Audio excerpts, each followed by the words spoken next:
The early part of this decade, let me put it that way. I don't remember the exact date, maybe 2003.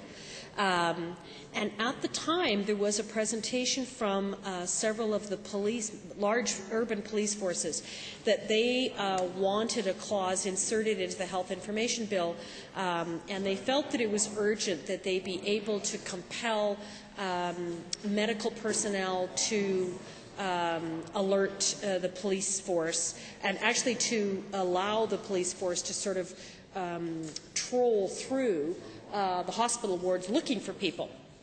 And I really objected to that at the time, because I felt it wasn't the job of health professionals to enable the police officers who hadn't hit their quota for the month to sort of wander up and down the halls looking for people that would match outstanding warrants for particular problems. But it was put to us that, there was urgency for this, and I said, what urgency? They're not in hot pursuit. If they were, there's legislation to allow them to take certain actions. They're clearly not looking for children that are at risk, because there's legislation that would cover that, and they're also not, looking for seniors who are at risk, because again, there was legislation that would cover that. And the argument was, well, we get these bad guys and they end up in the hospital, and we need to be able to find out, whether they've committed crimes, and there's other people perhaps that might be in need, and to track this down. And I said, well, then do what other jurisdictions have done, and actually bring in a gunshot and stab wound act, which would give clear direction as to what was expected of medical personnel, because you are changing their relationship.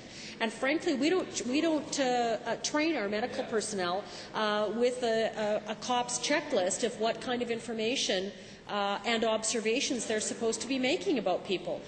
We train them to identify and triage the difficulty of a particular medical problem, and to pursue treatment for that. So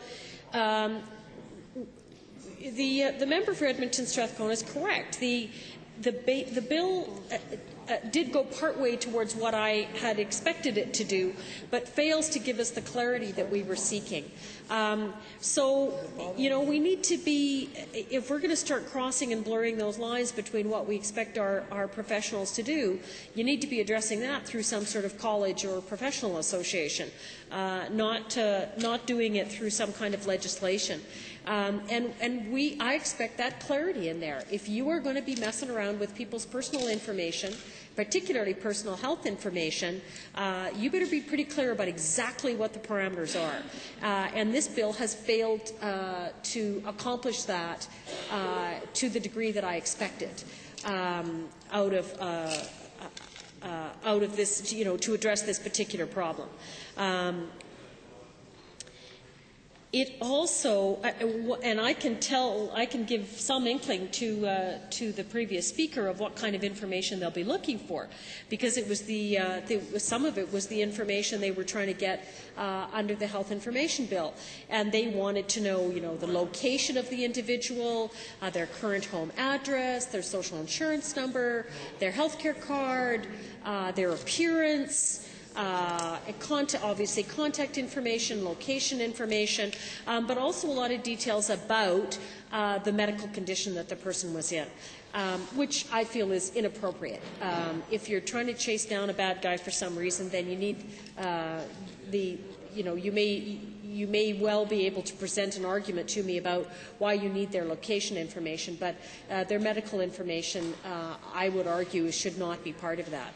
So this bill, is so frustrating to me that this government, with all of the resources that it has, having been in power for as long as it's been in, having control over everything it's got control over, still manages to give us half-ass bills. And pardon my, sorry, I'm not supposed to use language like that, and I apologize for that, but it's not well done. And it is, it's disappointing, but you know what? It's also a cost factor, because when you don't give clarity in legislation, you end up with a big old mess, and big old messes cost money.